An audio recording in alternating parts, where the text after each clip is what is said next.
क्या नाम है सर आपका? मेरा नाम कमलेश तिवारी है। कहाँ से आए हैं सर आप? मैं श्री परशुराम सेवा संघ का राष्ट्रीय अध्यक्ष हूँ। जी। जी, किस विषय में आज आप बोलना चाहते हैं सर? आज मेरा मुख्य लक्ष्य है डायवर्सन के संबंध में जी। मैं बोलना चाहता हूँ। और आज की डेट में डायवर्सन की प्रक्रिया इतनी सरल है, इसके बावजूद भी संबंधित हल्का पटवारी राजस्व अधिकारियों द्वारा बहुत कठिन कर दिया गया है। डायवर्सन की ई-केवाईसी की सत्यापन हेतु माननीय न्यायालय तहसीलदार महोदय के यहाँ ऑनलाइन भेजा जाता है। ई-केवाईसी के सत्यापन हेतु महीनों से 2 महीने तक लग रहा है,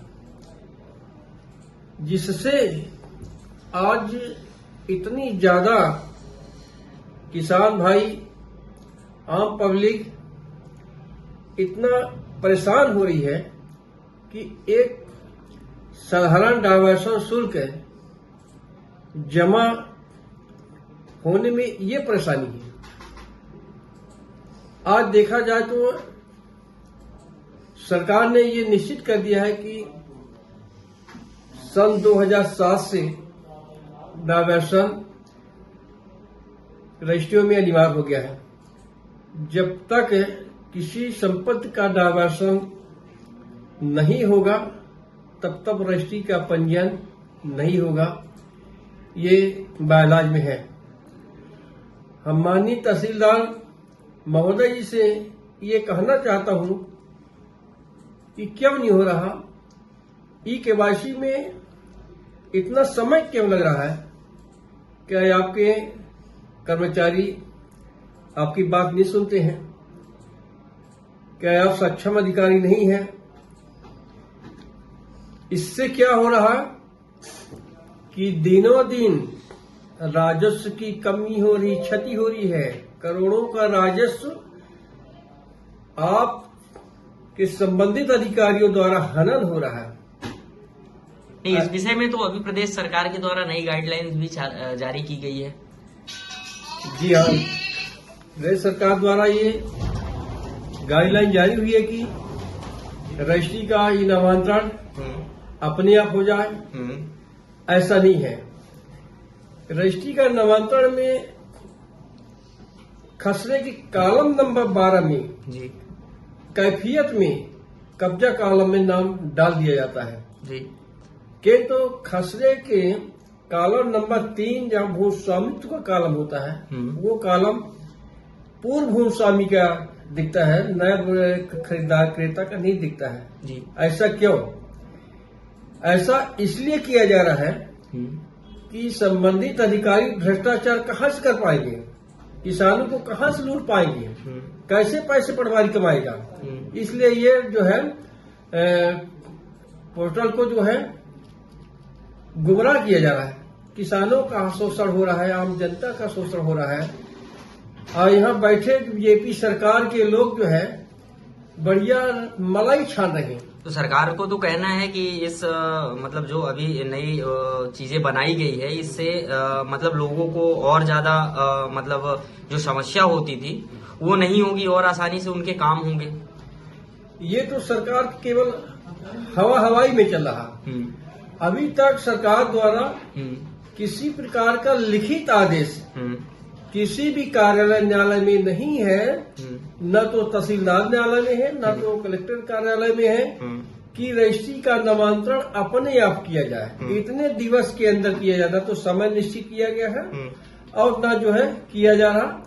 जिस दिन सरकार द्वारा ये गाइडलाइन जारी हो जाएगी लिखित में कि रजिस्ट्री का नामांतरण 30 दिन में कि 45 दिन में होना अनिवार्य है, और कॉलम नंबर 3 में डायरेक्ट जो है खसरे में खरीदार का नाम आना चाहिए। यदि ऐसा नहीं होता है तो किसान मजदूर आम जनता परेशान है। न तो कोई शासन का लाभ ले सकती है, न तो बैंक से लोन ले सकता है, कुछ भी नहीं कर सकता है। यहाँ तक पूर्व विक्रेता पुनः जमीन को बेच सकता है, पूरा एग्रीमेंट कर सकता है। जब भू स्वामित्व हो जाएगा खरीद लेने वाले व्यक्ति, तो ये समस्याएं दूर हो जाएगी। तो हम तो माननीय तहसीलदार महोदय से निवेदन करूंगा कि समस्त जनता की समस्या को देखते हुए तत्काल जो संबंधित पटवारी कर्मचारियों पर एक्शन ले और समय पर जो है नामांतरण होना चाहिए और 48 से 72 घंटे के अंदर KYC डायवर्सन का सत्यापित होना चाहिए। यदि ऐसा नहीं होता है तो हमारा परशुराम सेवा संघ उग्र रूप में तहसील कार्यालय का घेराव करेगा और उस पर जो है त्वरित कार्रवाई की हेतु ये सरकार को पत्र लिखेगा। अच्छा, मैं आपसे ये जानना चाहूंगा, इस समय किसान खरीदी को धान खरीदी को लेके किसान मतलब परेशान हो रहे हैं। इस विषय में आप क्या बोलना चाहेंगे? बिल्कुल सही बात। किसान इतना मेहनत करता है जी, खून पसीना एक करके 4 से 6 महीने वो अपनी फसल तैयार करके जी और समिति में और अपना धान में खरीदी देता है जी, उसको तौलवा करके बाहर रखा दिया जाता है जी, और उसको जो है कच्ची रसीद दी जाती है जी। यहाँ तक उसका भुगतान जो 24 से 48 घंटा किसान के खाते में पैसा आना चाहिए। जिस तरह सरकार यदि उसकी धान की फसल को ले रहा खरीद रहा, तो इसमें उधार बाड़ी की क्या बात भाई। हम व्यापारी से कोई सामान खरीदेंगे, जैसे कि कपड़ा है, खादी है, सोना है, चांदी है, तो हमको तो तत्काल भुगतान करना पड़ता है, तब तो वो सामान देता चीजें। तो किसान के साथ क्या अत्याचार किया जा रहा है? किसान का पैसा 24 से 48 घंटे में से अकाउंट में आना चाहिए। जिम्मेदारी संबंधित अधिकारी की है और संबंधित सरकार जो वर्तमान में उसकी जिम्मेदारी है। हवाई में तो सरकार घोषणा करी है, लेकिन संबंधित अधिकारी को लिखित आदेश भेजिए, तब तो वो कार्रवाई करेंगे। यदि ऐसा कोई अधिकारी गलत करता है उसके ऊपर उचित कार्रवाई होना चाहिए या उसको सस्पेंड करना चाहिए। यहाँ देखने में आया है कि 2-2, 3-3 दिन से किसान लाइन में है, रात में भी लाइन में है, इसके बाद भी उनका कोई निराकरण नहीं हो रहा, उनकी धान खरीदी लेट हो रही है। बिल्कुल सही बात। किसान तो इतना व्यापक रूप में परेशान है कि उनकी जो पूरी धान के तौलवा लिया जाता है और उसमें भी जो है उसके धान को कम तौला जाता है। जितना किसान धान की बिक्री करता है उतना उसका जो है वजन में भी मार दिया जाता है। तो इस तरह से तो इसका जिम्मेदार कौन है सर? अगर चीजों का वजन मारा जा रहा है, इसका जिम्मेदार कौन है? इसका जिम्मेदार संबंधित अधिकारी है जी। कर्मचारी किसानों को तो बिल दे दिया जाता है कि आपका धान इतने कुंटल है, इतने वजन, लेकिन उसकी कांटा की जांच होना चाहिए कि उस कांटे में कितना क्या गड़बड़ी की है। यहाँ तक पता चला चुंबक लगा कर खरीदी कर रहे हैं ताकि 1 किलो 2 किलो 5 किलो एक बोरे में 10 किलो धान कम तौली जाए जी, और वो उनके जेब में जाएगा जी। इस तरह भी भ्रष्टाचार और बहुत आए अपने सामने जो है किसान भाई जो है आए रहे हैं और बोल रहे हैं कि किसानों की समस्या नहीं सुनी जाती तो ये सरकार पर बड़ा झटका लगेगा जी। हाँ बिल्कुल, ये हम मीडिया से निवेदन करते हैं कि मीडिया पूरे प्रदेश में पूरे दुनिया को ये बताए कि किसान अपना वजन स्वयं तोलवाए और स्वयं राशि नहीं मिलती है तो सीधे संबंधित कर्मचारी पर FIR कराए, थाने में जाए कि हमारा पैसा नहीं मिला, हमसे इतनी धान ले लिया गया है जी। हाँ बिल्कुल रिपोर्ट किया जाए, FIR किया जाए, कि कार्रवाई करे। किसान जागरूक होगा तभी ये कर्मचारी बिल्कुल फिंगने नहीं नाचेंगे और काम करेंगे जी। उसी भी कर्मचारी जनता का नौकर है जी। हम सब जनता का नौकर कर्मचारी है। अगर जनता का ही पैसा जो कर्मचारियों को भुगतान मिलता है जी जी।